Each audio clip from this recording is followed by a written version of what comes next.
Hello, welcome back to ಜಕರ್ academy. ಇವತ್ತಿನ ವಿಡಿಯೋದಲ್ಲಿ ನಾವು SSLC ವಾರ್ಷಿಕ ಪರೀಕ್ಷೆಗೆ ಬರುವಂಥ ಬ್ಲೂ ಪ್ರಿಂಟ್ ಯಾವ ತರನಾಗಿ ತಯಾರಿಸಲಾಗುತ್ತೆ ಹಾಗೂ ಪ್ರಶ್ನೆ ಪತ್ರಿಕೆಯನ್ನು ತಯಾರು ಮಾಡಲಿಕ್ಕೆ ಯಾವೆಲ್ಲ ಅಂಶಗಳನ್ನು ಬ್ಲೂ ಪ್ರಿಂಟ್ನಲ್ಲಿ ಬಳಸಲಾಗುತ್ತೆ ಅದರ ಬಗ್ಗೆ ಒಂದಿಷ್ಟು ಮಾಹಿತಿಯನ್ನು ತಿಳಿದುಕೊಳ್ಳೋಣ. ಸೊ ಈ ಒಂದು ವಿಡಿಯೋವನ್ನು ಸ್ಕಿಪ್ ಮಾಡದೆ ಕೊನೆವರೆಗೂ ಕೂಡ ನೋಡಿ, ಏಕೆಂದರೆ ಪ್ರತಿಯೊಂದು ಅಂಶ ಕೂಡ ಇಲ್ಲಿ ಬಹಳಷ್ಟು ಇಂಪಾರ್ಟೆಂಟ್ ಆಗಿರುವಂಥದ್ದು. ಪ್ರಶ್ನೆ ಪತ್ರಿಕೆಯನ್ನು ಯಾವ ಥರ ತಯಾರು ಮಾಡಲಾಗುತ್ತೆ ಹಾಗೂ ಬ್ಲೂ ಪ್ರಿಂಟ್ ಬಗ್ಗೆ ನಮಗೆ ಇರುವಂಥ ಹಲವಾರು ಸಮಸ್ಯೆಗಳು ನಮಗೆಲ್ಲರಿಗೂ ಇದ್ದಾವೆ. ಸೊ ನಾವೆಲ್ಲ ಈಗಾಗಲೇ ಬ್ಲೂ ಪ್ರಿಂಟ್ ಹಲವಾರು ಜನ ಕಮೆಂಟ್ಸ್ ಬಾಕ್ಸ್ನಲ್ಲಿ ಕೇಳ್ತಾ ಇದ್ದಾರೆ, ಸರ್ ಬ್ಲೂ ಪ್ರಿಂಟ್ ಯಾವ ಥರ ಮಾಡ್ತಾರೆ, ಬ್ಲೂ ಪ್ರಿಂಟನ್ನು ಬಿಡಿ ಅಂತ ಹೇಳಿ. ಸೊ ಯಾವೆಲ್ಲ ವಿಷಯಗಳು ಇದ್ದಾವೆ ಅನ್ನೋದ್ರ ಬಗ್ಗೆ ಸಂಪೂರ್ಣವಾಗಿ ಮಾಹಿತಿಯನ್ನು ತಿಳಿದುಕೊಳ್ಳೋಣ. ಬ್ಲೂ ಪ್ರಿಂಟ್ ಯಾವ ಥರ ಇರುತ್ತೆ ಅನ್ನೋದನ್ನು ಈ ಒಂದು ವಿಡಿಯೋದಲ್ಲಿ ತಿಳಿದುಕೊಳ್ಳೋಣ. ಸೊ ವೀಕ್ಷಕರೇ, 2024ಕ್ಕೆ ಈ ಒಂದು ವರ್ಷ SSLC ವಾರ್ಷಿಕ ಪರೀಕ್ಷೆಯಲ್ಲಿ ಬ್ಲೂ ಪ್ರಿಂಟ್ ತೃತೀಯ ಭಾಷೆ ಹಿಂದಿಗೆ ಸಂಬಂಧಿಸಿದಂತೆ ಬ್ಲೂ ಪ್ರಿಂಟ್ ಯಾವ ಥರನಾಗಿ ಇರಲಿದೆ ಎನ್ನುವುದರ ಬಗ್ಗೆ. ಸೊ ಮೊಟ್ಟ ಮೊದಲನೇದಾಗಿ ನಾವು ತಿಳಿದುಕೊಳ್ಳಬೇಕಾಗಿರುವಂಥ ವಿಷಯ ಏನೆಂದರೆ, 2018ರವರೆಗೆ ಏನು ಮಾಡ್ತಾಯಿದ್ರು ಬೋರ್ಡ್ನವರು ಅಂದರೆ, ಪ್ರತಿಯೊಂದು ಪಾಠದಿಂದ ಇಷ್ಟೇ ಅಂಕಗಳು ಬರ್ತವೆ ಎನ್ನುವಂಥ ಒಂದು ಬ್ಲೂ ಪ್ರಿಂಟನ್ನು ಬಿಡ್ತಾಯಿದ್ರು. ಆದರೆ 2019ರಲ್ಲಿ ಸ್ವಲ್ಪ ಕ್ವಶನ್ ಪೇಪರ್ ಪ್ಯಾಟರ್ನ್ ಚೇಂಜ್ ಆದಮೇಲೆ ಬ್ಲೂ ಪ್ರಿಂಟ್ ಸ್ವಲ್ಪ ಬದಲಾವಣೆಯನ್ನು ಮಾಡಲಾಗಿದೆ. ಅದೇನು ಬದಲಾವಣೆ ಅಂದರೆ, 2019ಕ್ಕಿಂತ ಮುಂಚೆ ಬ್ಲೂ ಪ್ರಿಂಟ್ನಲ್ಲಿ ಏನು ಮಾಡ್ತಾಯಿದ್ರು ಅಂದರೆ, ಪಾಠ ವೈಸ್ ಲೆಸನ್ ವೈಸ್ ಏನು ಮಾಡ್ತಾಯಿದ್ರು, ಮಾರ್ಕ್ಸನ್ನು ಡಿಸ್ಟ್ರಿಬ್ಯೂಟ್ ಮಾಡ್ತಾಯಿದ್ರು, ಅಂಕಗಳನ್ನು ವಿಭಾಜನೆಯನ್ನು ಮಾಡ್ತಾಯಿದ್ರು. ಈ ಒಂದು ಪಾಠಕ್ಕೆ ಇಷ್ಟು ಅಂಕಗಳು ಬರ್ತವೆ, ಪದ್ಯ ಪಾಠಕ್ಕೆ ಇಷ್ಟು ಬರ್ತವೆ, ತದನಂತರ 1ನೇ ಪಾಠಕ್ಕೆ, 2ನೇ ಪಾಠಕ್ಕೆ, 3ನೇ ಪಾಠಕ್ಕೆ ಇಷ್ಟೆಲ್ಲ ಅಂಕಗಳು ಬರ್ತವೆ ಅನ್ನೋದ್ರ ಬಗ್ಗೆ ಹೇಳ್ತಾ ಇದ್ರು. ಆದರೆ ಈಗ ಬ್ಲೂ ಪ್ರಿಂಟನ್ನು ನಾವು ಮಾಡಬೇಕಾದ್ರೆ ಸಂಪೂರ್ಣವಾಗಿ ಏನಾಗಿದೆ, ಬದಲಾವಣೆಯಾಗಿದೆ. ಮೊದಲಿಗೆ ನಾವು ಪಾಠ ಆಧಾರಿತ ಅಂಕ ವಿಭಜನೆಯನ್ನು ನೋಡ್ತಾ ಇದ್ದೀವಿ, ಆದರೆ ಲೇಕಿನ್ अब क्या हुआ है, हम ವಿಷಯ ಆಧಾರಿತ ಅಂಕ ವಿಭಾಜನ ಕೋ देखते हैं. ಈಗ ನಾವು 2019ರಿಂದ ಈ ಕಡೆಗೆ ಏನು ಮಾಡ್ತಾ ಇದ್ದೀವಿ ಅಂದರೆ, ವಿಷಯ ಆಧಾರಿತ ಅಂಕ ವಿಭಜನೆಯನ್ನು ನೋಡ್ತಾ ಇದ್ದೀವಿ. ಸೊ ಈ ಪಾಠದ ಇಷ್ಟೇ ಅಂಕಗಳು ಬರ್ತವೆ ಅನ್ನೋದು ಬಹಳಷ್ಟು ಕಷ್ಟಕರವಾಗಿ ಹೇಳೋದಿರ್ತದೆ. ಆದರೆ ಯಾವೆಲ್ಲ ಫ್ಯಾಕ್ಟ್ಸ್ಗಳನ್ನು, ಯಾವೆಲ್ಲ ಅಂಶಗಳನ್ನು ಬ್ಲೂ ಪ್ರಿಂಟ್ ತಯಾರು ಮಾಡಲಿಕ್ಕೆ ಅಳವಡಿಸ್ಕೊಳ್ತಾರೆ ಎನ್ನುವುದರ ಬಗ್ಗೆ ನಾವು ತಿಳ್ಕೊಂಡ್ರೆ ಈ ಒಂದು ಪಾಠದಿಂದ ಅಥವಾ ಇಂತಹದ್ದೇ ಪ್ರಶ್ನೆಗಳು ಬರ್ತವೆ ಅನ್ನೋದ್ರ ಬಗ್ಗೆ ನಾವು ನಿಖರವಾಗಿ ತಿಳಿದುಕೊಳ್ಳಬಹುದು. ಸೊ ಬನ್ನಿ ವೀಕ್ಷಕರೇ, ತಡ ಮಾಡದೆ ಅದನ್ನು ನಾವು ನೋಡೋಣ. ಪ್ರಶ್ನೆ ಪತ್ರಿಕೆಯನ್ನು ನೋಡಿದಾಗ, ನಾವು ತೃತೀಯ ಭಾಷೆ ಹಿಂದಿ ವಿಷಯದ ಪ್ರಶ್ನೆ ಪತ್ರಿಕೆಯನ್ನು ನೋಡಿದಾಗ ಒಟ್ಟಾಗಿ ನಮಗೆ 80 ಅಂಕಗಳ ಒಂದು ವಾರ್ಷಿಕ ಪರೀಕ್ಷೆಯನ್ನು ಆಯೋಜನೆಯನ್ನು ಮಾಡಿರ್ತಾರೆ. ಸೊ ಆ ಒಂದು ಪ್ರಶ್ನೆ ಪತ್ರಿಕೆಯನ್ನು ನೋಡಿದಾಗ, ಆ ಒಂದು ಪ್ರಶ್ನೆ ಪತ್ರಿಕೆಯನ್ನು ನಾವು ಮೊಟ್ಟ ಮೊದಲನೇದಾಗಿ ನೋಡೋದಾದ್ರೆ, ಪ್ರಶ್ನೆ ಪತ್ರಿಕೆಯನ್ನು ಸಂಪೂರ್ಣವಾಗಿ 5 ಭಾಗಗಳಾಗಿ ವಿಂಗಡಣೆ ಮಾಡ್ತಾರೆ. ಅದನ್ನು ನಾವು ಗಮನಿಸಬಹುದು. ಯಾವೆಲ್ಲ ಭಾಗಗಳು, ಯಾವೆಲ್ಲ ಪ್ರಕಾರ, ಯಾವೆಲ್ಲ ವಿಧಗಳು ಪ್ರಶ್ನೆ ಪತ್ರಿಕೆಯಲ್ಲಿ ಇರ್ತವೆ ಅಂದರೆ, ಮೊಟ್ಟ ಮೊದಲನೇದಾಗಿ ಪ್ರಶ್ನೆ ಪತ್ರಿಕೆಯಲ್ಲಿ ಬರುವಂಥದ್ದು ಗದ್ಯ ಭಾಗವನ್ನಾಗಿ ನಾವು ವಿಭಜನೆಯನ್ನು ಮಾಡ್ತಾ ಇದ್ದೀವಿ. ಗದ್ಯ ಪಾಠಗಳು ಸರಿಸುಮಾರಾಗಿ ನಮ್ಮ ತೃತೀಯ ಭಾಷೆ ಹಿಂದಿಯಲ್ಲಿ SSLCಗೆ 11 ಗದ್ಯ ಪಾಠಗಳಿದ್ದಾವೆ. ಅಷ್ಟೇ ಅಲ್ಲದೆ ಎರಡನೇ ನಾವು ಪ್ರಶ್ನೆ ಪತ್ರಿಕೆಯಲ್ಲಿ ನೋಡೋದಾದರೆ ಎಲ್ಲಿಂದ ಬರ್ತವೆ ಅಂಕಗಳು ಅಂದರೆ, ಪದ್ಯ ಭಾಗದಿಂದ ಬರ್ತವೆ. ಸೊ ನಮಗೆ SSLC ಪರೀಕ್ಷೆಗೆ ಇರುವಂತಹ ಪದ್ಯ ಭಾಗಗಳು ಎಷ್ಟು ಅಂದರೆ 6 ಪದ್ಯ ಭಾಗಗಳನ್ನು ನಾವು ನೋಡ್ತೀವಿ. ಅದೇ ಥರನಾಗಿ ಪೂರಕ ವಾಚನ ಅಂದರೆ ಏನು, ನಮ್ಮ ಪಠ್ಯಪುಸ್ತಕದ ಕೊನೆಯಲ್ಲಿ ಕೊಟ್ಟಿರುವಂಥ 3 ಪಾಠಗಳು ಯಾವ್ಯಾವು ಅಂದರೆ, ಶನಿ ಸಬ್ಸೆ ಸುಂದರ ಗ್ರಹ ಹೈ, ತದನಂತರ ಸತ್ಯ ಕಿ ಮಹಿಮಾ ಹಾಗೂ ನಾಗರಿಕ ಕರ್ತವ್ಯ. ಆ ಒಂದು ಪಾಠಗಳು ಕೂಡ ವಾರ್ಷಿಕ ಪರೀಕ್ಷೆಗೆ ಕೇಳಲಾಗತ್ತೆ. ಅಷ್ಟೇ ಅಲ್ಲದೆ ವ್ಯಾಕರಣ ಭಾಗವನ್ನು ಕೂಡ ನಮ್ಮ ವಾರ್ಷಿಕ ಪರೀಕ್ಷೆಗೆ ಕೇಳಲಾಗತ್ತೆ. ಸರಿ ಸುಮಾರಾಗಿ 12 ಅಂಶ ವ್ಯಾಕರಣ ಅಂಶಗಳನ್ನು ನಾವು ಅದರಲ್ಲಿ ಏನು ಮಾಡಬೇಕಾಗತ್ತೆ, ಅಭ್ಯಾಸವನ್ನು ಮಾಡಬೇಕಾಗತ್ತೆ. ಅದರಲ್ಲಿ ಮುಖ್ಯವಾಗಿ ಲಿಂಗ, ವಚನ, ವಿಲೋಮ ಶಬ್ದಗಳು, ಪ್ರಥಮ ಪ್ರೇರಣಾರ್ಥಕ, ಅದೇ ಥರನಾಗಿ ಸಂಧಿ, ಸಮಾಸ, ಕಾರಕ, ಮುಹಾವರೆ, ವಿರಾಮ ಚಿಹ್ನ, ಏಕಲ ಶಬ್ದ, ಪರ್ಯಾಯವಾಚಿ ಶಬ್ದ, ಕಹಾವತೆ, ಕಾಲ, ಕೀ और ಕೀ ಕಾ ಪ್ರಯೋಗ, ಹೀಗೆ ಸರಿಸುಮಾರಾಗಿ 12 ಅಂಶಗಳ ಒಂದು ವ್ಯಾಕರಣ ಭಾಗದಿಂದ ನಮಗೆ 8 ಅಂಕಗಳ ಒಂದು ಪ್ರಶ್ನೆಗಳನ್ನು ಕೇಳಲಾಗುತ್ತೆ. ತದನಂತರ ಮತ್ತೆ ಪ್ರಶ್ನೆ ಪತ್ರಿಕೆಯಲ್ಲಿ ನಾವು ಏನು ನೋಡ್ತೀವಿ ಅಂದರೆ, ರಚನಾ ಭಾಗವನ್ನು ನೋಡ್ತೀವಿ.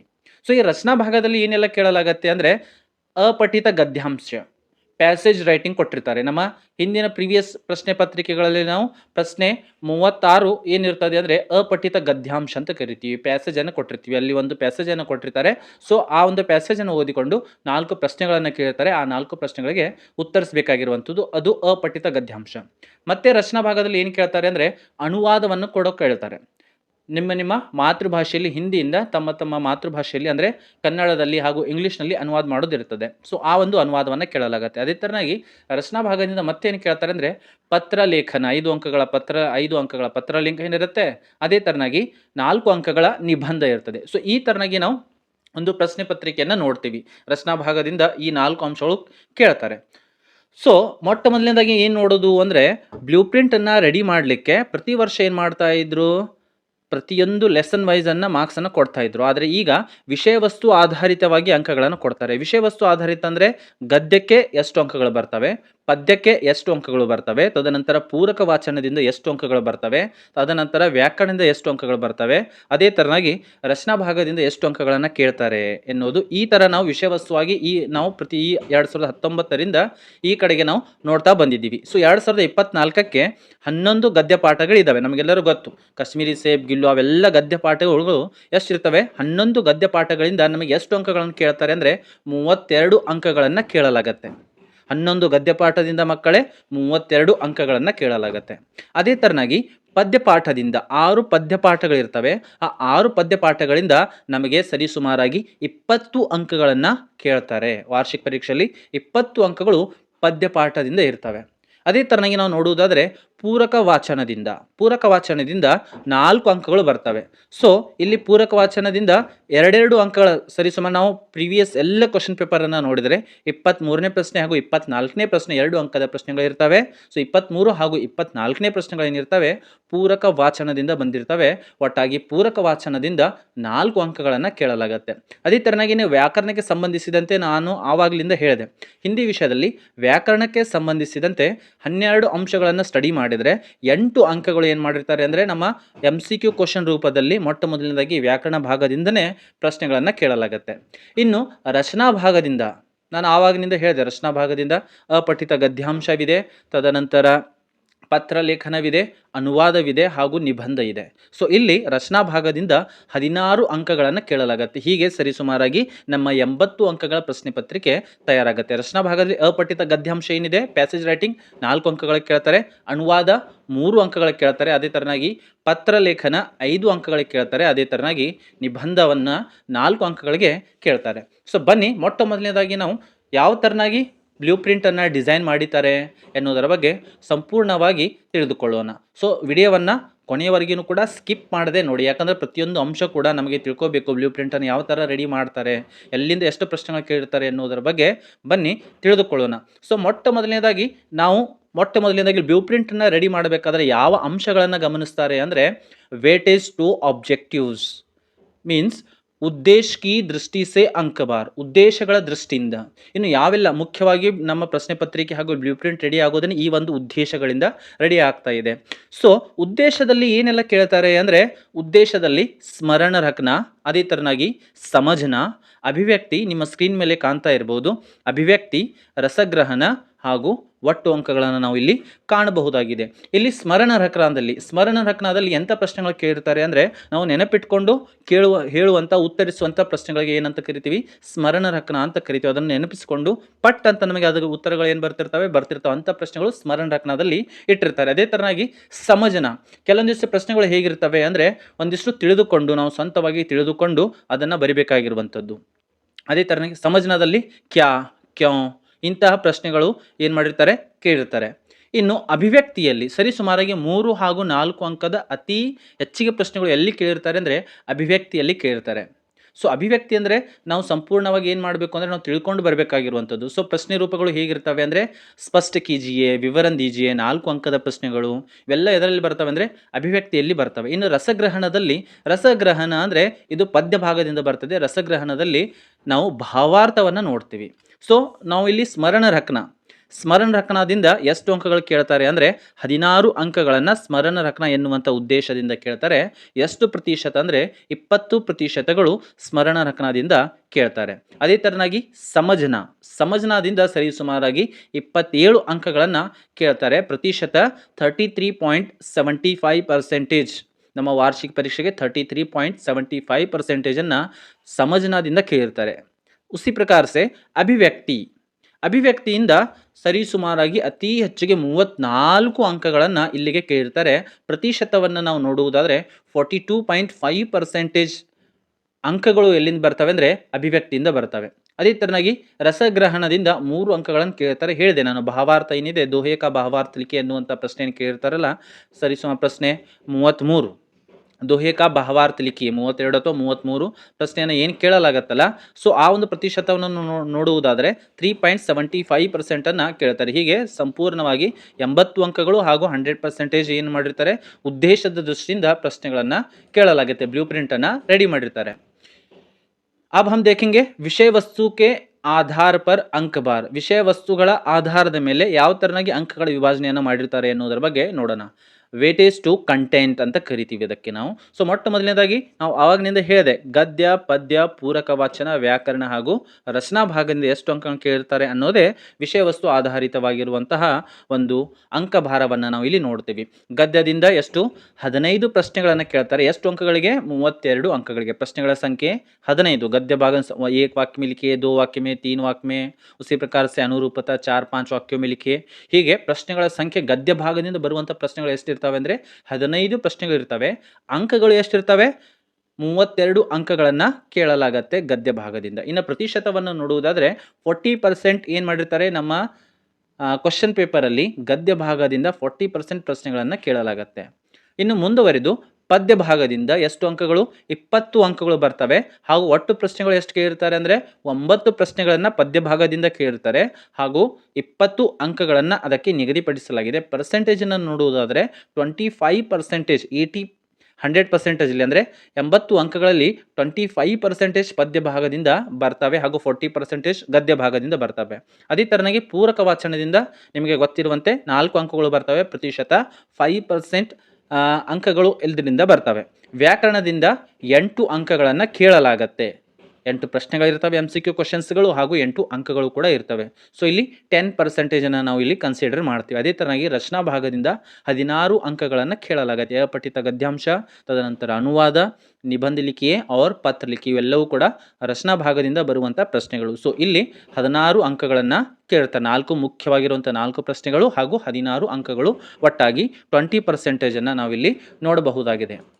ಇನ್ನು ಮುಂದುವರೆದು ಪ್ರಶ್ನೆ ಕಿ ಪ್ರಕಾರ ಕಿ ದೃಷ್ಟಿ ಸೆ, ಇನ್ನು ಪ್ರಶ್ನೆಗಳ ಪ್ರಕಾರ ಯಾವ ತರನಾಗಿ ಪ್ರಶ್ನೆ ಪತ್ರಿಕೆಯಲ್ಲಿ ಪ್ರಶ್ನೆಯ ಪ್ರಕಾರಗಳಿರ್ತವೆ. Weightage to type of questions type ಹೇಗಿರ್ತವೆ ಅದರ ಮೇಲೇನೂ ಕೂಡ ಅಂಕಭಾರವನ್ನು ಮಾಡ್ತಾರೆ. ಸೊ ನಾವೆಲ್ಲ ನಮ್ಮ ಪ್ರಶ್ನೆ ಪತ್ರಿಕೆಯನ್ನು ನೋಡಿದಾಗ ವಸ್ತುನಿಷ್ಠ ಪ್ರಶ್ನೆಗಳು ಮತ್ತು ಲಘು ಉತ್ತರಗಳು ಅಂತ ಇರ್ತವೆ. ಅಂದರೆ ವಸ್ತುನಿಷ್ಠ MCQ ಕ್ವಶನ್ಗಳು ಬರ್ತವೆ, ಅದೇ ಥರನಾಗಿ ಅನುರೂಪತಾ ಪ್ರಶ್ನೆಗಳು ಬರ್ತವೆ, ಏಕ ವಾಕ್ಯ ಮೇ ಉತ್ತರ ಲಿಖಿಯೇ, ಇವೆಲ್ಲದಕ್ಕೆ ನಾವು ಎದರಲ್ಲಿ ತಗೊಳ್ತೀವಿ? ವಸ್ತುನಿಷ್ಠ ಪ್ರಶ್ನೆಗಳಲ್ಲಿ ತಗೊಳ್ತೀವಿ. ವಸ್ತುನಿಷ್ಠ ಪ್ರಶ್ನೆ ಏಕೆ ಅಂದರೆ ನಾವು MCQ ಕ್ವಶನ್ಗಳು ಕೂಡ ಸರಿಸುಮಾರಾಗಿ ನಮ್ಮ ಉತ್ತರ 1 ಶಬ್ದದಲ್ಲಿ ಅಥವಾ 2 ಶಬ್ದದಲ್ಲಿ ಇರ್ತದೆ. ಅದೇ ಥರನಾಗಿ ಏಕ ವಾಕ್ಯ ಮೇ ಉತ್ತರ ಲಿಖಿಯೇ, ಅಲ್ಲಿನೂ ಕೂಡ ಏನಿರ್ತದೆ, ಸರಿಸುಮಾರಿಗೆ ನಮ್ಮ ಉತ್ತರ ಒಂದೇ ಶಬ್ದದಲ್ಲಿ ಅಥವಾ 2 ಶಬ್ದದಲ್ಲಿ ಇರ್ತದೆ. ಅನುರೂಪತಾದಲ್ಲಿನೂ ಕೂಡ ಒಂದೇ ಶಬ್ದದಲ್ಲಿ ಅಥವಾ 2 ಶಬ್ದದಲ್ಲಿ ನಮ್ಮ ಉತ್ತರ ಇರೋದರಿಂದ ಅದನ್ನು ನಾವು ವಸ್ತುನಿಷ್ಠ ಅಥವಾ ಲಘುತ್ತರದಲ್ಲಿ ತೆಗೆದುಕೊಳ್ತೀವಿ. ಸೊ ಈ ಒಂದು ಪ್ರಶ್ನೆಗಳು 16 ಅಂಕಗಳು ಇರ್ತವೆ. ವಸ್ತುನಿಷ್ಠ ಹಾಗೂ ಲಘುತ್ತರ ಪ್ರಶ್ನೆಗಳು ಎರಡೂ ಸೇರಿ ಎಷ್ಟಿರ್ತವೆ ಅಂದರೆ 16 ಅಂಕಗಳಿಗೆ ಕೇಳುತ್ತಾರೆ. ಪ್ರಶ್ನೆಗಳ ಸಂಖ್ಯೆ 16 ಹಾಗೂ ಒಟ್ಟು ಅಂಕಗಳು ಕೂಡ 16. ಇಲ್ಲಿ ಪ್ರತಿಶತವನ್ನು ನೋಡುವುದಾದರೆ 20% ವಸ್ತುನಿಷ್ಠ ಹಾಗೂ ಲಘುತ್ತರದಿಂದ ತೆಗೆದುಕೊಳ್ತಾರೆ. ಇಸಿ ಪ್ರಕಾರ ಸೆ ಲಘುತ್ತರದಿಂದ 2 ಅಂಕಗಳ ಪ್ರಶ್ನೆಯನ್ನು ನಾವು ನೋಡುವುದಾದರೆ 8 ಪ್ರಶ್ನೆಗಳು 2 ಅಂಕದ ಪ್ರಶ್ನೆಗಳಿರ್ತವೆ. ಪ್ರಶ್ನೋं की ಸಂಖ್ಯೆ 8, ಪ್ರಶ್ನೆಗಳ ಸಂಖ್ಯೆ 8, ಅಂಕಗಳು ಪ್ರತಿಯೊಂದಕ್ಕೆ 2, ಹೀಗಾಗಿ ಒಟ್ಟು 16 ಅಂಕಗಳು 2 ಅಂಕದ ಪ್ರಶ್ನೆಗಳಿರ್ತವೆ. ಪ್ರತಿಶತವನ್ನು ನೋಡುವುದಾದರೆ 20% ಇಲ್ಲಿ ನಾವು ಇಲ್ಲಿ ಕಾಣಬಹುದು. ಅದೇ ಥರನಾಗಿ ಲಘುತ್ತರದಲ್ಲಿನೇ ಮತ್ತೆ 3 ಅಂಕದ ಪ್ರಶ್ನೆಗಳನ್ನು ನಾವು ನೋಡುವುದಾದರೆ ನಮ್ಮ ವಾರ್ಷಿಕ ಪರೀಕ್ಷೆಯಲ್ಲಿ 9 ಪ್ರಶ್ನೆಗಳು ಏನು ಮಾಡಿರ್ತಾರೆ, 3 ಅಂಕದ ಪ್ರಶ್ನೆಗಳಾಗಿರ್ತವೆ. ಸೊ ಒಟ್ಟಾಗಿ 27 ಅಂಕಗಳು ನಾವಿಲ್ಲಿ ನೋಡಬಹುದು. 27 ಅಂಕಗಳು. ಇನ್ನು ಪ್ರತಿಶತವನ್ನು ನೋಡುವುದಾದರೆ 33.75% ಏನಿರ್ತದೆ, ಈ ಒಂದು 3 ಅಂಕದ ಪ್ರಶ್ನೆಗಳು ಕವರ್ ಆಗ್ತವೆ. ಅದೇ ಥರನಾಗಿ ದೀರ್ಘೋತ್ತರ ಅಂತ ಕರಿತೀವಿ, ದೀರ್ಘವಾಗಿ ಉತ್ತರ ಬರೆಯುವಂಥದ್ದು. ಇಲ್ಲಿ ಯಾವ್ಯಾವ ಅಂದರೆ 3-4 ವಾಕ್ಯೋं में ಉತ್ತರ ಲಿಖಿಯೇ, 4 ಅಂಕದ ಪ್ರಶ್ನೆಗಳು. 4 ಅಂಕದ ಪ್ರಶ್ನೆಗಳು ಎಷ್ಟಿರ್ತವೆ? 4 ಇರ್ತವೆ. ಯಾವ್ಯಾವು ಅಂದರೆ 4 ಅಂಕದ ಪ್ರಶ್ನೆ, ಒಂದು ಕ್ವಶನ್ 34 ಆ್ಯಂಡ್ 35, 34 ಮತ್ತು 35ನೇ ಪ್ರಶ್ನೆ. 4-5 ವಾಕ್ಯ में ಉತ್ತರ ಲಿಖಿ ಅಂತ ನಮ್ಮ ಮುಖ್ಯ ಪ್ರಶ್ನೆ ಇರ್ತದೆ.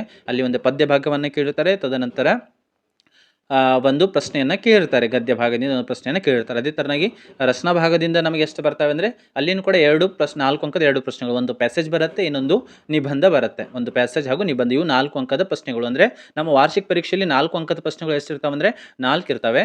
ಸೊ ಹಾಗಾಗಿ ಒಟ್ಟು ಅಂಕಗಳ ಸಂಖ್ಯೆ ಎಷ್ಟು ಅಂದರೆ 16 ಅಂಕಗಳು ನಮಗೆ 4 ಅಂಕದ ಪ್ರಶ್ನೆಯಿಂದ ಬರ್ತವೆ. ಪ್ರತಿಶತವನ್ನು ನೋಡುವುದಾದರೆ 20% ನಾವಲ್ಲಿ ನೋಡಬಹುದಾಗಿದೆ.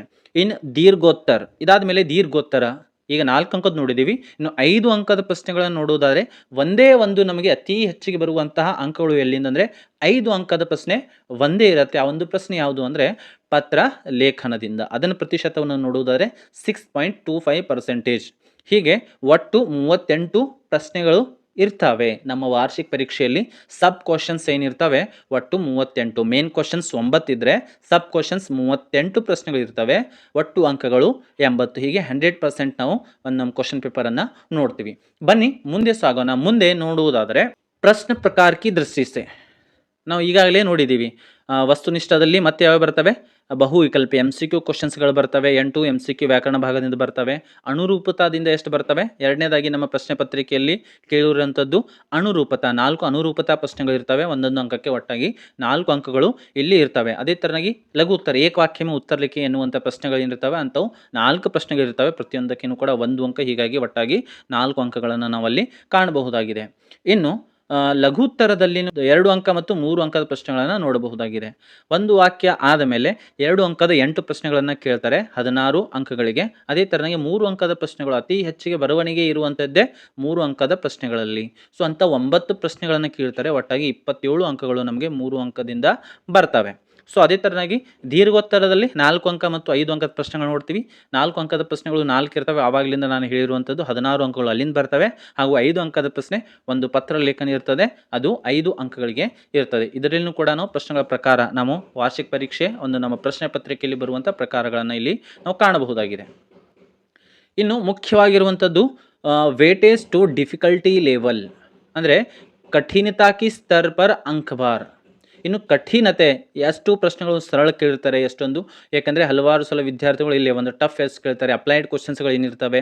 ಆದರೆ ತೃತೀಯ ಭಾಷೆಯಲ್ಲಿ ಯಾವ ಥರ ಕಠಿಣತೆಯ ಸ್ತರ ಇರ್ತದೆ ಎನ್ನುವುದಾದರೆ ಇದನ್ನು ಬನ್ನಿ ಮಕ್ಕಳೇ ನಾವು ತಿಳಿದುಕೊಳ್ಳೋಣ. ಮೊಟ್ಟ ಮೊದಲನೇದಾಗಿ ಕಠಿಣತೆಯ ಸರಳವಾಗಿ ಎಷ್ಟು ಅಂಕಗಳನ್ನು ಕೇಳ್ತಾರೆ ಅಂದರೆ 24 ಅಂಕಗಳನ್ನು ಅತೀ ಸರಳವಾಗಿ ನೀವು ನೋಡದೇ ನೀವು ಅತೀ ಸರಳವಾಗಿ ಏನು ಮಾಡ್ಬೋದು, 24 ಅಂಕಗಳು ಅತೀ ಸರಳವಾಗಿರುವಂಥ ಪ್ರಶ್ನೆಗಳನ್ನು ಕೇಳಿರ್ತಾರೆ. ಅದರ ಪ್ರತಿಶತವನ್ನು ನೋಡುವುದಾದರೆ 30% ಆ ಒಂದು 24 ಅಂಕಗಳಿಂದ ಬರ್ತದೆ. ಅದೇ ಥರನಾಗಿ ಸಾಮಾನ್ಯ ಸ್ವಲ್ಪ ಅಭ್ಯಾಸ ಮಾಡಿದರೆ, ಸ್ವಲ್ಪ ಏನು ಮಾಡಿದರೆ ನೆನಪು ಮಾಡ್ಕೊಂಡು ಬರೆದ್ರೆ, ಸ್ವಲ್ಪ ಸಾಮಾನ್ಯವಾಗಿ ಇರುವಂಥ ಪ್ರಶ್ನೆಗಳ ಸಂಖ್ಯೆ ಅಂಕಗಳು ಎಷ್ಟಿರ್ತವೆ ಅಂದರೆ 40 ಅಂಕಗಳು ಏನಿರ್ತವೆ ಸಾಮಾನ್ಯವಾಗಿ. ಆ ಕಠಿಣತೆ ಸ್ತರ ಸಾಮಾನ್ಯ ಇರ್ತದೆ, ಮೀಡಿಯಂ ಕ್ವಶನ್ಸ್ ಅಂತ ಕರಿತೀವಿ. ಸೊ ಅದರ ಪ್ರತಿಶತವನ್ನು ನೋಡುವುದಾದರೆ 50%. ಇನ್ನು ಕಠಿಣ ಪ್ರಶ್ನೆಗಳ ಅಂಕಗಳು ಎಷ್ಟಿರ್ತವೆ, ಕಠಿಣ ಇಲ್ಲಿನೇ ನಾವು ಅತಿ ಹೆಚ್ಚಿಗೆ ಸ್ಕೋರ್ ಮಾಡಬೇಕು ಅಂದರೆ 1, 2, 3 ಪ್ರಶ್ನೆಗಳು ಹೇಗಿರ್ತವೆ ಅಂದರೆ ನಮ್ಮ ಪುಸ್ತಕದ ಹಿಂದ್ಗಡೆ ಭಾಗದಿಂದ ಇರದೇ, ಅಭ್ಯಾಸ ಭಾಗದಿಂದ ಇರದೇ ಅದರ ಪ್ರಶ್ನೆ ಪತ್ರಿಕೆಯ ಒಂದು ಪ್ರಶ್ನೆಗಳ ಒಂದು ವಿಧವನ್ನು, ಅದರ ಸ್ವರೂಪವನ್ನು ಸ್ವಲ್ಪ ಚೇಂಜ್ ಮಾಡಿ ಕೇಳಿರ್ತಾರೆ. ಅಂತಹ ಕಠಿಣ ಪ್ರಶ್ನೆಗಳು ಹೋದ ವರ್ಷ ನೀವು ನೋಡಿರ್ಬೋದು. ಹೋದ ವರ್ಷ ಪ್ರಶ್ನೆಯಲ್ಲಿ ನೋಡಿ ನೀವು ಹಲವಾರು ಮಕ್ಕಳು ಅಲ್ಲೇ ಅದನ್ನು ಏನು ಮಾಡಿದ್ರು, ತಪ್ಪು ಒಂದು ಪ್ರಶ್ನೆ ಹಲವಾರು ಮಕ್ಕಳು ತಪ್ಪು ಮಾಡಿದ್ರು. ಪ್ರಶ್ನೆ ಸಂಖ್ಯೆ 25. ಪ್ರತಿ ವರ್ಷ ಏನು ಕೇಳ್ತಾ ಇದ್ರು ಅಂದರೆ ಗಿಲ್ಲು ಪಾಠದಿಂದ ಮಹಾದೇವಿ ವರ್ಮಾಜಿಕೆ ಮಮತಾ ಕಾ ವರ್ಣನ್ ಕೀಜಿ ಎನ್ನುವಂಥ ಪ್ರಶ್ನೆಯನ್ನು ಪ್ರತಿ ಸಲ ಕೇಳ್ತಾ ಇದ್ರು. ಆದರೆ ಹೋದ ವರ್ಷ 2023 ಒಂದು ವಾರ್ಷಿಕ ಪರೀಕ್ಷೆಯ ಪ್ರಶ್ನೆ ಪತ್ರಿಕೆಯಲ್ಲಿ ಏನು ಕೇಳಿದ್ರು ಅಂದರೆ ಕಠಿಣತೆಯ ಸ್ತರವನ್ನು ನಾನು ತಿಳಿಸ್ಲಿಕ್ಕೆ ಹೇಳ್ತಾ ಇರೋದು. ಆ 25ನೇ ಪ್ರಶ್ನೆ ಹೇಗಿತ್ತು ಅಂದರೆ ಲೇಖಿಕಾಕ್ಕೆ ಪ್ರತಿ ಗಿಲ್ಲುಕೆ ಮಮತಾಕ ವರ್ಣನ್ ಕೀಜಿ ಎನ್ನುವಂಥ ಪ್ರಶ್ನೆಯನ್ನು ಕೇಳಿದರು. ಸೊ ಹಲವಾರು ವಿದ್ಯಾರ್ಥಿಗಳು ಏನು ಮಾಡಿದರು ಅಂದರೆ ಮಹಾದೇವಿ ವರ್ಮಾಕ ಮಮತಾಕ ವರ್ಣನ್ ಅಂದಮೇಲೆ ಮಹಾದೇವಿ ವರ್ಮಾಕ ಮಮತಾಕ ವರ್ಣನ್ ಅಂತ ಬರೆದುಬಿಟ್ಟಿದ್ರು. ಸೊ ಅದಕ್ಕಾಗಿ ಹೀಗೆ ಸ್ವಲ್ಪ ಬದಲಾವಣೆಯನ್ನು ಮಾಡಿ ಕೇಳಿರ್ತಾರೆ. ಸೊ ಅಂತಹ ಅಂಕಗಳು ಎಷ್ಟಿರ್ತವೆ, ಕಠಿಣವಾಗಿರುವಂಥ ಅಂಕಗಳು ಎಷ್ಟಿರ್ತವೆ ಅಂದರೆ 16 ಅಂಕಗಳು ಇರ್ತವೆ, 16 ಅಂಕಗಳು ಇರ್ತವೆ. ಪ್ರತಿಶತ ಎಷ್ಟು ಅಂದರೆ 20% ಏನಿರ್ತದೆ ಕಠಿಣತೆ ಸ್ತರ ಇರ್ತದೆ. ಸೊ ಮಕ್ಕಳೇ ಇಲ್ಲಿ ಬಹಳಷ್ಟು ಗಮನವಿಟ್ಟು ಚೆನ್ನಾಗಿ ಅಭ್ಯಾಸ ಮಾಡಬೇಕಾಗಿರುವಂಥದ್ದು. ಇನ್ನು ಮಕ್ಕಳೇ ಮುಂದುವರೆದು ನಾವು ಮತ್ತೆ ನೋಡುವುದಾದರೆ ಮುಖ್ಯವಾಗಿ ನಮ್ಮ ಬ್ಲೂ ಪ್ರಿಂಟ್ ಒಂದು ಪ್ಯಾಟರ್ನನ್ನು ಇದೇ ಥರ ನಾವು ವಿಷಯ ವಸ್ತುಕ್ಕೆ ಕ್ಷೇತ್ರಕ್ಕೆ ದೃಷ್ಟಿ ಸೆ ವೇಟೇಜ್ ಟು ಕಂಟೆಂಟ್ ಡೊಮೇನ್ ಅಂತ ಕರಿತೀವಿ. ಒಂದು ಬ್ಲೂ ಪ್ರಿಂಟನ್ನು ರೆಡಿ ಮಾಡಲಿಕ್ಕೆ ಕೊನೆಯದಾಗಿ ಇದೇ ಒಂದು ಫಾರ್ಮ್ಯಾಟನ್ನು ನಾವು ನೋಡ್ತೀವಿ. ಇಲ್ಲಿ ಉದ್ದೇಶಗಳನ್ನು ತೆಗೆದುಕೊಳ್ತೀವಿ. ಈ ಕಡೆ ಏನು ಮಾಡ್ತೀವಿ ಅಂದರೆ ವಿಷಯ ವಸ್ತುಗಳನ್ನು ತಗೊಳ್ತೀವಿ. ಗದ್ಯ, ಪದ್ಯ, ಪೂರಕ ವಚನ, ವ್ಯಾಕರಣ ಹಾಗೂ ರಚನಾ. ಈ ಕಡೆ ಸ್ಮರಣ ರಕನ, ಸಮಜ್ನ, ಅಭಿವ್ಯಕ್ತಿ, ರಸಗ್ರಹಣ ಹಾಗೂ ಒಟ್ಟು ಅಂಕಗಳು ನಿಮ್ಮ ಸ್ಕ್ರೀನ್ ಮೇಲೆ ಕಾಣ್ತಾ ಇರ್ಬೋದು. ಇನ್ನು ಗದ್ಯದಿಂದ ಸ್ಮರಣದಲ್ಲಿ ಎಷ್ಟು ಅಂಕಗಳನ್ನು ಕೇಳ್ತಾರೆ? 6 ಅಂಕಗಳನ್ನು ಕೇಳ್ತಾರೆ. ಅದೇ ಥರನಾಗಿ ಗದ್ಯ ಭಾಗದಿಂದ ಸಮಜ್ನದಿಂದ 7 ಅಂಕಗಳನ್ನು ಕೇಳ್ತಾರೆ. ಇನ್ನು ಗದ್ಯ ಭಾಗದಿಂದ ಅಭಿವ್ಯಕ್ತಿಯಿಂದ 19 ಅಂಕಗಳು ಬರ್ತವೆ. ಸೊ ಇಲ್ಲಿ ಗದ್ಯ ಭಾಗದಿಂದ ಎಲ್ಲ ನಮ್ಮ 11 ಗದ್ಯ ಪಾಠಗಳನ್ನ ಇಲ್ಲಿ ಲಿಸ್ಟ್ ಔಟ್ ಮಾಡಿರ್ತಾರೆ. ರಸಗ್ರಹಣದಿಂದ ಯಾವುದೇ ತರನಾಗಿರ್ತಕ್ಕಂಥ ಪ್ರಶ್ನೆಗಳು ಬರೋದಿಲ್ಲ. ಸೊ ನಾನು ಆವಾಗಲಿಂದ ಹೇಳಿದೆ ಗದ್ಯದಿಂದ ಒಟ್ಟಾಗಿ 32 ಅಂಕಗಳು ಬರ್ತವೆ ಅಂತ. ಇನ್ನು ಪದ್ಯ ಭಾಗದಿಂದ ನೋಡುವುದಾದರೆ ನಿಮ್ಮ ಸ್ಕ್ರೀನ್ ಮೇಲೆ ನೀವು ನೋಡ್ತಾ ಇರ್ಬೋದು. ಪದ್ಯ ಭಾಗದಿಂದ ಸ್ಮರಣದಿಂದ 6 ಅಂಕಗಳು ಕೇಳಲಾದರೆ ಸಮಜ್ನಾದಿಂದ 5 ಅಂಕಗಳನ್ನು ಕೇಳ್ತಾರೆ. ಅದೇ ಥರನಾಗಿ ಅಭಿವ್ಯಕ್ತಿ ಪದ್ಯ ಭಾಗದಿಂದ ಅಭಿವ್ಯಕ್ತಿಯಿಂದ 6 ಅಂಕಗಳು ನಮಗೆ ಕೇಳ್ತಾರೆ. ಅದೇ ಥರನಾಗಿ ಪದ್ಯ ಭಾಗದಿಂದ ರಸಗ್ರಹಣದಲ್ಲಿ 3 ಅಂಕಗಳು ಬರ್ತವೆ. ಈ 3 ಅಂಕ ಯಾವುದು ಅಂದರೆ ಭಾವಾರ್ಥ ಏನು ಬರಿತೀವಲ್ಲ, ದೋಹೇಕ ಭಾವಾರ್ಥ ಲಿಖಿಯೇ, ಆ ಒಂದು ಪ್ರಶ್ನೆ ಇಲ್ಲಿ ರಸಗ್ರಹಣದಲ್ಲಿ ತೆಗೆದುಕೊಳ್ತಾರೆ. ಒಟ್ಟಾಗಿ ಪದ್ಯ ಭಾಗದಿಂದ 20 ಅಂಕಗಳನ್ನು ಮಕ್ಕಳೇ ನಾವಿಲ್ಲಿ ನೋಡಬಹುದಾಗಿದೆ. ಇನ್ನು ಪೂರಕ ವಾಚನದಿಂದ ಸ್ಮರಣದಿಂದ ಯಾವುದೇ ತರನಾಗಿರ್ತಕ್ಕಂಥ ಪ್ರಶ್ನೆ ಇಲ್ಲ. ಸಮಜ್ನಾದಲ್ಲಿ ಏನು ಮಾಡಿರ್ತಾರೆ? 4 ಅಂಕಗಳನ್ನು ಸಮಜ್ನಾದಲ್ಲಿನೇ ಕೇಳ್ತಾರೆ. ಅಂದರೆ ಸ್ವಲ್ಪ ವಿಚಾರ ಮಾಡಿ ಬರಿಬೇಕು ನಾವಿಲ್ಲಿ. ಅಭಿವ್ಯಕ್ತಿಯಿಂದ ಯಾವುದೂ ಇಲ್ಲ, ರಸಗ್ರಹಣದಲ್ಲಿ ಯಾವುದೂ ಇಲ್ಲ, ಒಟ್ಟಾಗಿ ಪೂರಕ ವಾಚನದಿಂದ 4 ಅಂಕಗಳು. ಇನ್ನು ವ್ಯಾಕರಣ ಭಾಗದಿಂದ ಸ್ಮರಣದಿಂದ 4 ಅಂಕಗಳು, ಸಮಜ್ನಾದಿಂದ 4 ಅಂಕಗಳನ್ನು ಕೇಳಿರ್ತಾರೆ. ಅಭಿವ್ಯಕ್ತಿ ರಸಗ್ರಹಣದಲ್ಲಿ ಯಾವುದೇ ಥರನಾಗಿರ್ತಕ್ಕಂಥ ಅಂಕಗಳು ಇರುವುದಿಲ್ಲ. ವ್ಯಾಕರಣದಿಂದ ಒಟ್ಟಾಗಿ 8 ಅಂಕಗಳನ್ನು ನಾವು ಇಲ್ಲಿ ನೋಡಬಹುದು. ಅದೇ ಥರನಾಗಿ ರಚನಾ ಭಾಗದಿಂದ ಸ್ಮರಣದಿಂದ ಯಾವುದೇ ಥರನಾಗಿರ್ತಕ್ಕಂಥ ಪ್ರಶ್ನೆಯನ್ನು ಕೇಳಿರುವುದಿಲ್ಲ. ಸಮಜ್ನಾದಲ್ಲಿ 7 ಅಂಕಗಳನ್ನು ಸಮಜ್ನದಿಂದ ಕೇಳಿರ್ತಾರೆ. ಆ 7 ಅಂಕಗಳಲ್ಲಿ ಅನುವಾದಕ್ಕೆ 3 ಹಾಗೂ ಅಪಠಿತ ಗದ್ಯಾಂಶ ಇರ್ತದಲ್ಲ ಅದಕ್ಕೆ 4 ಅಂಕ. ಆ 2 ಪ್ರಶ್ನೆಗಳು ಎಲ್ಲಿ ತಗೊಳ್ತಾರೆ ಅಂದರೆ ಸಮಜ್ನಾದಲ್ಲಿ ತೆಗೆದುಕೊಳ್ತಾರೆ. ಅದೇ ಥರನಾಗಿ ಅಭಿವ್ಯಕ್ತಿ ರಚನಾ ಭಾಗದಿಂದ ಅಭಿವ್ಯಕ್ತಿಯಿಂದ 9 ಅಂಕಗಳನ್ನು ಕೇಳ್ತಾರೆ. ಆ 9 ಅಂಕಗಳಲ್ಲಿ 4 ಅಂಕ ನಿಬಂಧಕ್ಕೆ ಸಂಬಂಧಿಸಿದಂತೆ ಇದ್ದರೆ 5 ಅಂಕಗಳು ಪತ್ರಕ್ಕೆ ಸಂಬಂಧಿಸಿದಂತೆ ಇರ್ತವೆ. ಒಟ್ಟಾಗಿ 16 ಅಂಕಗಳು ಇಲ್ಲಿ ನಾವು ರಚನಾ ಭಾಗದಿಂದ ನೋಡ್ತೀವಿ. ಇನ್ನು ಒಟ್ಟಾಗಿ ನೋಡುವುದಾದರೆ ಸ್ಮರಣದಿಂದ ಎಲ್ಲ ಈ ವಿಷಯ ವಸ್ತುಗಳನ್ನು ನೋಡಿಕೊಂಡಾದ್ಮೇಲೆ ಒಟ್ಟು 16 ಅಂಕಗಳು ಸ್ಮರಣದಿಂದ ಕೇಳ್ತಾರೆ. ಸಮಜ್ನಾದಿಂದ 27 ಅಂಕಗಳನ್ನು ಕೇಳ್ತಾರೆ. ಅಭಿವ್ಯಕ್ತಿಯಿಂದ 34 ಅಂಕಗಳನ್ನು ಕೇಳ್ತಾರೆ. ರಸಗ್ರಹಣದಿಂದ 3 ಅಂಕಗಳನ್ನು ಕೇಳ್ತಾರೆ. ಹೀಗೆ ಒಟ್ಟಾಗಿ ನಮಗೆ 80 ಅಂಕಗಳ ಒಂದು ಏನು ಮಾಡಿರ್ತಾರೆ ಪ್ರಶ್ನೆಗಳನ್ನು ಕೇಳ್ತಾರೆ. ಇನ್ನು ವಿಷಯ ವಸ್ತು ನಾವು ನೋಡಿದ್ದೀವಿ ಅವಾಗಿಂದ ಗದ್ಯ 11 ಗದ್ಯ ಪಾಠಗಳಿದ್ದಾವೆ. ಕಾಶ್ಮೀರಿ ಸೇಬ್, ಗಿಲ್ಲು, ಮೇರಾ ಬಚಪನ್, ಬಸಂತ್ ಕಿ ಸಚ್ಚಾಯಿ, ಇಂಟರ್ನೆಟ್ ಕ್ರಾಂತಿ, ईमानदारों के सम्मेलन में, दुनिया में पहला मकान, रोबोट, महिला की साहस गाथा, ಕರ್ನಾಟಕ ಸಂಪದ ಹಾಗೂ ಬಾಲಶಕ್ತಿ. ಹೀಗೆ ನಾವು ನೋಡುವುದಾದರೆ ಗದ್ಯ ಪಾಠಗಳು 11 ಗದ್ಯ ಪಾಠಗಳಿದ್ದಾವೆ. ಅದರಿಂದ 32 ಅಂಕಗಳು ಬರ್ತವೆ. 40% ಅಲ್ಲೇ ಕವರ್ ಮಾಡ್ತಾರೆ. ಇನ್ನು ಪದ್ಯ ಪಾಠದಿಂದ ನಮ್ಮ 6 ಪದ್ಯ ಪಾಠಗಳಿದ್ದಾವೆ. ಮಾತೃಭೂಮಿ, ಅಭಿನವ್ ಮನುಷ್ಯ, ತುಳಸಿ ಕೆ ದೋಹೆ, ಸಮಯ ಕಿ ಪಹಚಾನ್, ಸೂರ್ ಶಾಮ್, ಕೋಶಿಶ್ ಕರ್ನೆ ವಾಲೋಂ ಕಿ ಕಭಿ ಹಾರ್ ನಹೀ ಹೋತಿ. 20 ಅಂಕಗಳು ಇಲ್ಲಿಂದ ಪದ್ಯ ಭಾಗದಿಂದ ಬರ್ತವೆ. ಒಟ್ಟಾಗಿ 25% ಕೂಡ ಏನು ಮಾಡಿರ್ತಾರೆ ಪದ್ಯ ಭಾಗದಿಂದ ಕೇಳ್ತಾರೆ. ಇನ್ನು ಪೂರಕ ವಾಚನದಿಂದ 3 ಪೂರಕ ವಾಚನಗಳು, ವ್ಯಾಕರಣದಿಂದ 12 ಅಂಶಗಳು, 8 ಅಂಕಗಳು ಕೇಳ್ತಾರೆ. ರಚನಾ ಭಾಗದಿಂದ 16 ಅಂಕಗಳನ್ನು ಕೇಳ್ತಾರೆ. ಈ ಥರ ಏನು ಮಾಡಿರ್ತಾರೆ ಅಂದರೆ ಪ್ರಶ್ನೆಗಳನ್ನು ಕೇಳ್ತಾರೆ. ಬ್ಲೂ ಪ್ರಿಂಟ್ ಇದೇ ಥರ ತಯಾರಾಗುತ್ತೆ. ಸೊ ಈ ವರ್ಷ ಇದೇ ಪಾಠ ಇಷ್ಟೇ ಅಂಕಗಳು ಬರ್ತವೆ ಅಂತ ನಾವು ನಿಖರವಾಗಿ ಹೇಳಲಿಕ್ಕೆ ಸಾಧ್ಯವಿಲ್ಲ. ಸೊ ಈ ಎಲ್ಲ ಅಂಶಗಳನ್ನು ಗಮನಿಸಿದರೆ ನೀವು ಈಸಿಯಾಗಿ 80 ಅಂಕಗಳನ್ನು ಸಂಪೂರ್ಣವಾಗಿ ತೆಗೆದುಕೊಳ್ಳಬಹುದು. ಪ್ರಶ್ನೆ ಪತ್ರಿಕೆಯನ್ನು ಕೂಡ ನೀವು ನೋಡಬಹುದು. ಬಹುಕೆಲುವೆ ಪ್ರಶ್ನೆಗೆ ಎಷ್ಟು ಅಂಕಗಳಿದೆ, ಒಂದು ವಾಕ್ಯದಲ್ಲಿ ಅವೆಲ್ಲನೂ ಕೂಡ ಗೊತ್ತಿದೆ. ಸೊ ಮುಂದಿನ ವಿಡಿಯೋದಲ್ಲಿ ನಾವು ಏನು ಮಾಡೋಣ ಅಂದರೆ ಮಕ್ಕಳೇ 3 ಗಂಟೆ ಅವಧಿಯಲ್ಲಿ ಹಿಂದಿ ವಿಷಯದಲ್ಲಿ ಯಾವೆಲ್ಲ ಪ್ರಶ್ನೆಗಳಿಗೆ ಎಷ್ಟು ಸಮಯವನ್ನು ಕೊಡಬೇಕು ಎನ್ನುವುದರ ಬಗ್ಗೆ ಒಂದಿಷ್ಟು ನಾನು ಪ್ರಯತ್ನವನ್ನು ಪಟ್ಟಿದ್ದೀನಿ. ಸೊ ಆ ಒಂದು ಪ್ರಯತ್ನ ನಿಮಗೆ ಎಕ್ಸಾಮ್ ಹಾಲ್ನಲ್ಲಿ ಯೂಸ್ ಆಗುತ್ತೆ. ಟೈಮನ್ನು ಯಾವ ಥರನಾಗಿ ಯುಟಿಲೈಸ್ ಮಾಡಿಕೊಳ್ಬೇಕು, ಅದೇ ಥರನಾಗಿ ಯಾವ ಪ್ರಶ್ನೆಗಳಿಗೆ ಎಷ್ಟು ಸಮಯವನ್ನು ಕೊಡಬೇಕು. ಯಾಕಂದರೆ ಟೈಮ್ ಮ್ಯಾನೇಜ್ಮೆಂಟ್ ಬಹಳಷ್ಟು ಮುಖ್ಯವಾಗಿರುವಂಥದ್ದು. ಒಂದೊಂದು ಸಲ ಏನಾಗುತ್ತೆ ಅಂದರೆ ಸ್ಲೋ ಆಗಿ ಬರಿತೀವಿ. 3 ಗಂಟೆಗಳ ಒಂದು ಟೈಮ್ ಏನಾಗುತ್ತೆ 180 ನಿಮಿಷಗಳ ಟೈಮ್ ನಮಗೆ ಮುಗಿದು ಹೋಗ್ತದೆ. ಹಲವಾರು ಪ್ರಶ್ನೆಗಳು ಬಿಟ್ಟು ಬರ್ತೀವಿ. ಸೊ ಹಿಂದಿ ವಿಷಯದಲ್ಲಿ ಅತ್ಯಂತ ಸರಳವಾಗಿ ನಾವು ಬರೀಬಹುದು. ಇಲ್ಲಿ ಟೈಮ್ ಮ್ಯಾನೇಜ್ಮೆಂಟನ್ನು ಕೂಡ ನೆಕ್ಸ್ಟ್ ಬರುವಂಥ ಒಂದು ಚಿಕ್ಕ ವಿಡಿಯೋದಲ್ಲಿ ಅದರ ಬಗ್ಗೆ ನೋಡೋಣ. ಸೊ ಮಕ್ಕಳೇ ಬ್ಲೂ ಪ್ರಿಂಟ್ ಬಗ್ಗೆ ಒಂದಿಷ್ಟು ಕ್ಲಿಯಾರಿಟಿ ನಿಮಗೆ ಬಂದಿದೆ ಅಂತ ನಾನು ತಿಳ್ಕೊತೀನಿ. ಈಗಲಿಂದಲೇ ಅಭ್ಯಾಸವನ್ನು ಚೆನ್ನಾಗಿ ಮಾಡಿ ಹಾಗೂ ತೃತೀಯ ಭಾಷೆ ಹಿಂದಿಯಲ್ಲಿ 80ಕ್ಕೆ 80 ಅಂಕಗಳನ್ನು ಗಳಿಸಿ ಮುಂಬರುವಂಥ ವಿಡಿಯೋಸ್ಗಳಲ್ಲಿ ನಾವು ಪ್ರತಿಯೊಂದು ಪಾಠದಿಂದ ಮುಖ್ಯವಾಗಿರುವಂಥ ರಿವಿಷನನ್ನು ಮಾಡೋಣ. ಅದೇ ಥರನಾಗಿ ಮುಖ್ಯವಾಗಿರುವಂಥ ಕೇಳಲಾಗುವಂಥ ಪ್ರಶ್ನೆಗಳನ್ನು ಅದನ್ನು ಯಾವ ಥರನಾಗಿ ಸರಳ ರೀತಿಯಲ್ಲಿ ಬರೀಬೇಕು ಎನ್ನುವುದನ್ನು ಮುಂಬರುವಂಥ ವಿಡಿಯೋಗಳಲ್ಲಿ ನೋಡೋಣ. ಸೊ ಅದಕ್ಕಾಗಿ ಜಕ್ಯಾರ್ ಅಕಾಡೆಮಿನ ತಪ್ಪದೇ ಸಬ್ಸ್ಕ್ರೈಬ್ ಮಾಡಿ. ಹಾಗೂ ಬ್ಲೂ ಪ್ರಿಂಟ್ ಬಗ್ಗೆ ಇರುವಂಥ ಕನ್ಫ್ಯೂಷನ್ಗಳು ನಿಮಗೆ ಏನಾಗಿದ್ದಾವೆ, ದೂರ ಆಗಿದ್ದಾವೆ ಅಂತ ಅನ್ಕೊತೀನಿ. ಪ್ರತಿಯೊಂದು ಪಾಠದಿಂದ ಬೋರ್ಡ್ಲಿಂದ ಯಾವುದೇ ಥರನಾಗಿರ್ತಕ್ಕಂತಹ ಒಂದು ಬ್ಲೂ ಪ್ರಿಂಟನ್ನು ಬಿಡಲಾಗುವುದಿಲ್ಲ. ಪ್ರತಿಯೊಂದು ಪಾಠದಿಂದ ಎಷ್ಟು ಅಂಕಗಳು ಬರ್ತವೆ ಅಂತ ಹೇಳಿ, ಆದರೆ ವಿಷಯ ವಸ್ತುಗಳ ಆಧಾರದ ಮೇಲೆ ಬಿಡ್ತಾರೆ. ಮುಂಬರುವಂಥ ರಾಜ್ಯ ಮಟ್ಟದ ಪೂರ್ವ ಸಿದ್ಧತಾ ಪರೀಕ್ಷೆಗಳು ಹಾಗೂ ಸರಣಿ ಪರೀಕ್ಷೆಗಳನ್ನು ನಾವು ನೋಡಿ ಪ್ರತಿಯೊಂದು ಪಾಠದಿಂದ ಒಂದು ಅಂದಾಜನ್ನು ಹಾಕ್ಬೋದು, ಅಂದಾಜವಾಗಿ ಹೇಳ್ಬೋದು, ಒಂದು ಅಂದಾಜಿನ ಪ್ರಕಾರ ಹೇಳ್ಬೋದು ಅಷ್ಟೇ. ಒಂದಿಷ್ಟು ಇಂಪಾರ್ಟೆಂಟ್ ಕ್ವಶನ್ಸ್ಗಳಿದ್ದಾವೆ. ಸೊ ಅದನ್ನು ಮಾಡಿದರೆ ಹಿಂದಿ ವಿಷಯದಲ್ಲಿ ಪರ್ಫೆಕ್ಟಾಗಿ ನಾವು 80ಕ್ಕೆ 80 ಅಂಕಗಳನ್ನು ತೆಗೆದುಕೊಳ್ತೀವಿ ಅಂತ ಹೇಳ್ತಾ ಮತ್ತೆ ಭೇಟಿಯಾಗೋಣ ಮುಂದಿನ ವಿಡಿಯೋದಲ್ಲಿ. ಜೈ ಹಿಂದ್.